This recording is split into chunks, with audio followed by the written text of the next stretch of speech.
ग्रहण कर आत्मा भी संतोष हम से आमको सीमित रही हेनी आमको ऊपर स्तर को चिंता करने पड़ो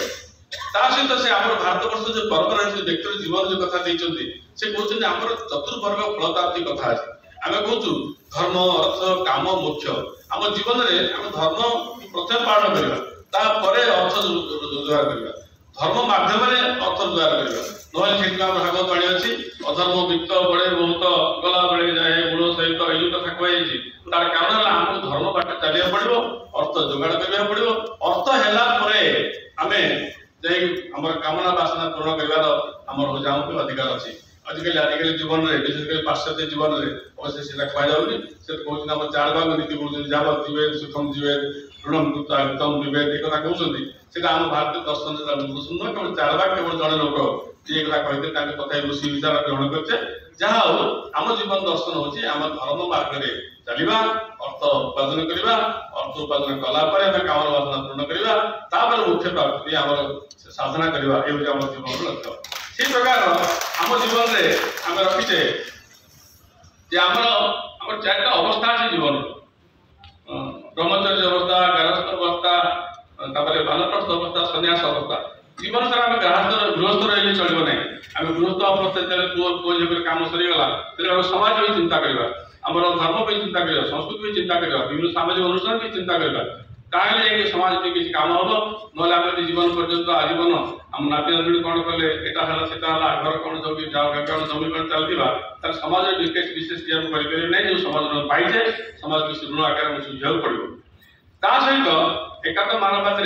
आम विभिन्न दिग समाज जो आर्थिक दिग अर्थनीतिर कथा राजनीतिर कथा शिक्षा नीति कथा शिल्प नीतिर कथा कृषि नीतिर कथा ये सब चुंबक चुंबक दि जाती व्याख्या करने आवश्यकता अच्छी तेज ता भर किसी सामान्य कथा कहूँ से मूल कथा हूँ मूल कथा हूँ जी धरतु आम राजनीति आम कहले आत्मा परमात्मा आम समस्ते आम एकाठी माने आत्मा आम परमात्मा आसी आत्मा परमात्मा मिशुची तर आम भर सान बड़ धनी गरीब जाति अजाति भितर भेद रही समस्त गोटे परमात्मार अंश तो से जो मूल दर्शन नहीं राजनीति करवा आम छोट सान बड़ रही आम गरीब अभाव रही समस्त सांगे नहीं चलने व्यवस्था रे अर्थनीति से कथा कहते समाज गोटे अंग मनुष्य शरीर भाया शरीर जमी गोटे हाथ में खंडिया होगा कि आखिरे पीड़ा है कि देह आउट चोट लगे आम सारा शरीर मत कष्ट पाँच से गोटे समाज गोटे अंग जो दुर्बल रहा आम पूरा शरीर मत दुर्बल कह तेणु आम जो समाज पछुआ वर्ग अच्छा जो मैंने दलित वर्ग अच्छे जो समाज शेष धाड़ी या पूर्व आम कहते आम घोषिका शेष धाड़ी होता व्यक्ति को कि आगे नि चेष्टा हो भारतीय परंपरार दर्शन अंत्योदय कथा अंतर उदय शेष धाड़ी विकास होता आम जीवन लक्ष्य तेणु से एकात्म मानववाद सहित अर्थनीति ये कथा मत कहते आम अंत्योदय हवा दरकार अंत्योदय अंतर विकास हवा दरकार से शिक्षा नीति से कहते शिक्षा केवल सर्टिफिकेट पाठ चलो ना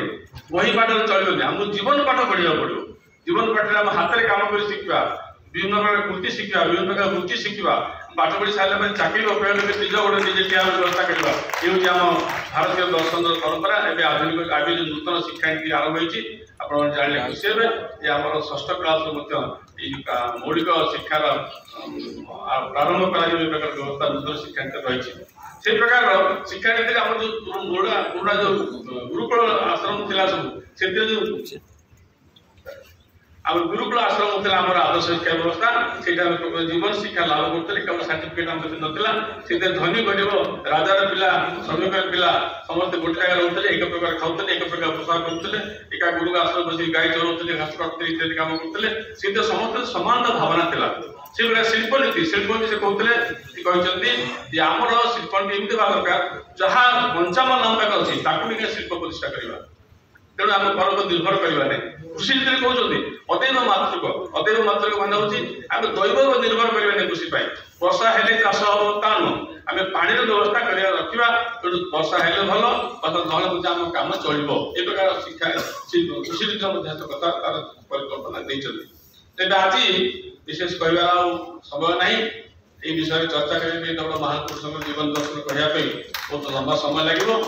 आज ये अवसर में आपण समस्त को बहुत तरफ हार्दिक शुभकामना जनाऊँगी और यहाँ सहित आम सामान्य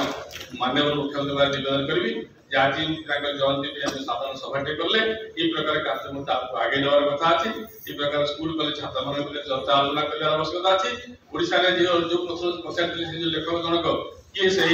दीनदयाल अंततः मु आशा करी आज मुझे आपण 15-20 मिनट किसी कहली ये विषय दीनदयाल विषय आपन साधारण धारणा हेतु तेज आपको अधिक जानिया भी हम आउटे अध्ययन करिया पड़ो आउटे चर्चा करिया पड़ो आज दिन रे से महापुरुष को पुणी थे श्रद्धांजलि ज्ञापन करी और वक्तव्य समाप्त करते।